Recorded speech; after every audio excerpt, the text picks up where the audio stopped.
Serving eastern New Mexico and the surrounding region, this is News 3 New Mexico, your local source for news, sports, and first weather. Good evening, I'm Manuel Benally. Life lessons are best learned through experience. Unfortunately, when the target audience is teenagers and the topic is drinking and texting while driving, experience is not the teacher of choice. Today, in conjunction with Portales High School, law enforcement agencies, fire and EMS, and Roosevelt General Hospital, a training exercise was held to demonstrate exactly what happens when texting and driving or drinking and driving mix. It's called the Every 15-Minute program, which offers real-life experience without real-life risk. Today's event was designed to teach teenagers the potentially deadly consequences of drinking alcohol and texting while driving. News 3 spent the day with these organizations helping to promote, but also to educate everyone about the Every 15-Minute program. We'd like to warn you, while all these images you're about to see are simulated, they are nevertheless graphic. Viewer discretion is advised. Brian Pinocchi begins our coverage.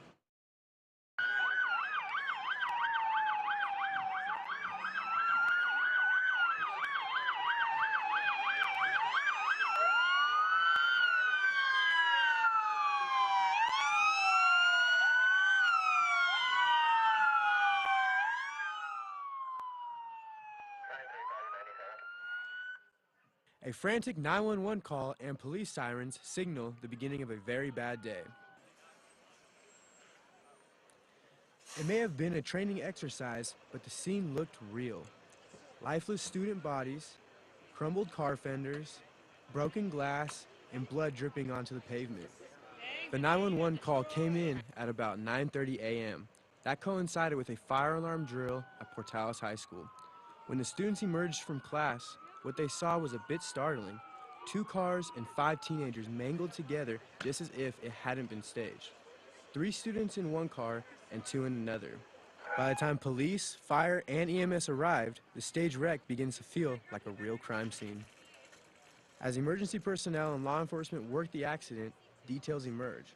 One car, driven by Hannah Toombs with Jordan Dean in the passenger seat, was headed south on 1st Street towards Portales High School. The second car, driven by Caitlin Janae Summers with Tori Alvarado in the front passenger seat and Tanner Stokes in the back, was traveling east on Knoxville. The driver of the second car, Summers, was pronounced dead at the scene. She died as she was thrown through the car windshield. Her 2 passengers, Alvarado and Stokes, plus the passenger of the other car, Dean, were all rushed to the Roosevelt General Hospital. We'll have more on their condition later in the newscast. The driver of the first car, Toombs, was arrested at the scene for driving under the influence. She was taken to the Portales police station. For News 3, this is Brian Pinocchi. 3 of the students involved in the mock car accident continued their experience as they were rushed to Roosevelt County Hospital. The staff at RGH evaluated patients to either be moved or transferred and treated them as if their injuries were real. Being a small facility, this exercise challenged the hospital's resources and brought the team together to work with physicians and all departments. 1 student was airlifted to the Level 1 Trauma Center in Lubbock, Texas. 2 other students died at the hospital, one while being treated for injuries and the other died on the operating table. Doctors then informed the parents of the students involved in the fatal accident. It was found to have air in both sides of his lungs, extra air, no air in the lung but outside his lungs. And they're trying to do an X-ray and trying to make him more stable. But in that process, his heart stopped. It's an awesome experience, but it has its ups and downs. This is one of those tragic times that you just never want to accept, and it does happen. But just hope that this experience can touch others' lives so this won't happen for real. It's not a good situation, but you lean on your faith and your family, and you get through it. Thankfully, these injuries and fatalities were not real, and Pavlik's son, Jordan, will return home to his family tomorrow morning. But this was a great crisis experience for the staff and the Roosevelt County Hospital, as well as the students. Let's continue our coverage by going live to Portales Cemetery, where Zach Self is with one of the people involved in the efforts, Roosevelt General Hospital. Zach? Thanks, Manuel. I'm here at the cemetery because if the training exercises of today had not simply been training exercises, this is where it could lead. I'm joined right now by John Bridges. Mr. Bridges is the Hospital Emergency Preparedness Coordinator. Mr. Bridges, we have just briefly described what happened to the patients transported to Roosevelt General Hospital. What can you tell us about their injuries and treatment? We had 3 victims this morning transported to RGH by the emergency medical services that were involved in a motor vehicle accident. Their injuries were severe, spinal injuries, extremity bone fractures, and abdominal injuries. And from the hospital standpoint, why is this exercise so important? This exercise is important because it allows us to practice. Practice is very important, especially in dealing with this type of injury because of the impact it has on resources in the medical community. It is challenging to address this in real life, and whenever we can practice and walk away and everybody walks away, it's a good feeling. Have you or the hospital ever had any real-life experience to this extent? Yes, sir. I've been involved in the hospital since 1983 and worked for the fire department, and this is something that happens, and it's very tough to deal with. It's hard on families, it's hard on friends, it's hard on the people that respond to these types of emergencies and take care of the people in the hospital. Do you have any advice you would like to give to young drivers out there? I've seen many of these things happen, and some strong advice is be smart. Don't drink and drive, and don't text and drive. That's the next latest phase, and it's dangerous. Please don't do it. Thank you for joining us today. Again, Roosevelt General Hospital is merely one of the organizations that helped out today with today's training exercise. Later on, we'll speak to more. For right now, let's get back to the news desk. Driving while under the influence is a crime, and whether the person is a minor or not, they will be arrested. In today's mock exercise, Hannah Toombs made a life-changing call while learning a very important lesson while passengers were transported to the hospital. Hannah went through the process of DWI arrest. Patrolman Larry Garrison expressed how emotions can affect oneself while also giving advice to young people.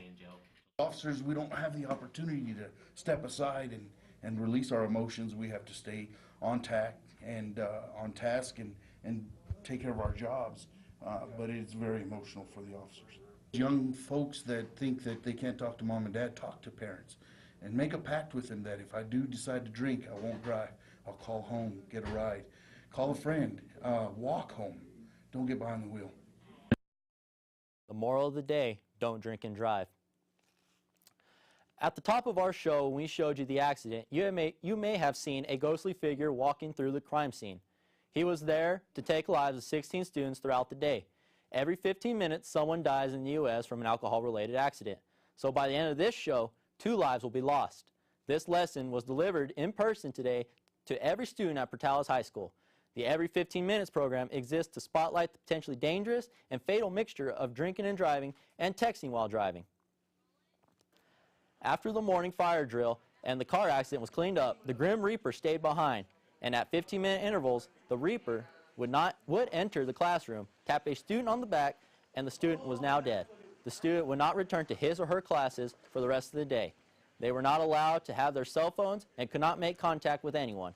And although the students knew in advance they were to be selected for death, the exercise was still an intense experience, and the experience doesn't end when the last bell rings. After the school day is over, the 16 students who were chosen will spend the night in a hotel, unable to contact their family or friends, to show how real it would be if they were lost in a tragic accident. There is still more to the story. Let's go back out to Portales Cemetery, where Zach Self is standing by with the coordinator of today's crisis management exercise. Zach? Thank you, Manuel. I'm joined by Ricky Seat. Ricky, tell us your job title and who you work for. Hi, I'm the DWI Program Coordinator for Roosevelt County. My job is to do prevention work for the city and all the outlying areas in the county. And what was today's exercise all about?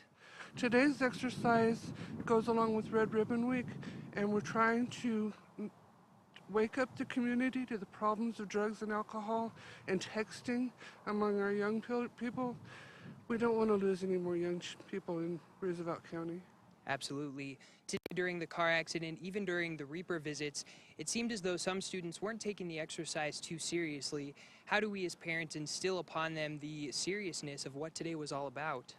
You know, even though they were making fun of it and joking about it, they're learning. We've done the goggles, we've had different people come in and talk to them. Tomorrow's assembly is going to make a big impact, and we're also going to come in again and do other classes with them. So every little bit builds on each other to give them the message that we need to get through. Great. Now I understand that today's event is not over and it continues tonight. What exactly happens tonight? Okay, tonight we're meeting with the grief counselors, and we've got our parents meeting with grief counselors in another location. The kids and the parents are going to write letters to each other on what they wish they could have told their child before he died, or what the child wishes they could have told their parents. And tomorrow we're going to read those letters. And it's proven to be very emotional and very effective. Okay. And tomorrow the sequestered students return to school. What do you hope their conversation with fellow students will be like? I want the other students to ask them what it was like. And these kids are going to tell them it's scary and it hurts. Thank you so much for being here with us. Thank you. October 11th, 2009 was a day that forever changed the lives of many. Early that morning, 21-year-old Ashley Richards was killed in a car wreck by a drunk driver. The driver was traveling on the wrong side of the highway when he struck the car. Her parents have used this experience as a lesson for others about the dangerous and life-changing consequences of drinking and driving. They started a nonprofit corporation called My Ashley, and they are here today to share their message with us. Thank you so much for being here. So my first question is, how do you feel about this exercise? Well, we think it's very important for things like this to happen within communities like this, to send a message to the community that this is real. And even though this is a reenactment that Ricky Seat and the group put on, what we're hoping for and praying for is that people will really be able to feel what it's really like to go through something like what we went through. Yeah. Do you think that this event will help kids think twice about driving a car while intoxicated or texting and driving? Well, you know, we hope so. You know, and the thing about it is that until people really understand, our whole motto in our foundation is, if the heart doesn't change, then nothing's going to change. And so what we're hoping for is that this will really hit the hearts of people, and for them to really, really see that this can happen. Absolutely. Is there anything else you would like to say to the kids or parents that are watching right now? Yeah, you know, the truth of it is that none of us are safe. Drinking and driving kills more people, alcohol kills more people and destroys more lives than all other drugs combined. And that is the truth. And so what we're asking parents to do is that to recognize what the issue is alcohol. And it's the consumption of alcohol and rates that are causing people to get so intoxicated and then getting inside of a vehicle and then driving off. And so what our main message to parents and kids is that it's all truthfully about choices, and about choices really being the storybook that writes your whole life, and that if you think that your choice only affects you, you're gravely wrong, because one choice that you make can affect so many other people. Absolutely. Thank you both so much for being here with us today. Thank you. Manuel, back to you. Thank you, Zach. Don't go anywhere. We'll be right back.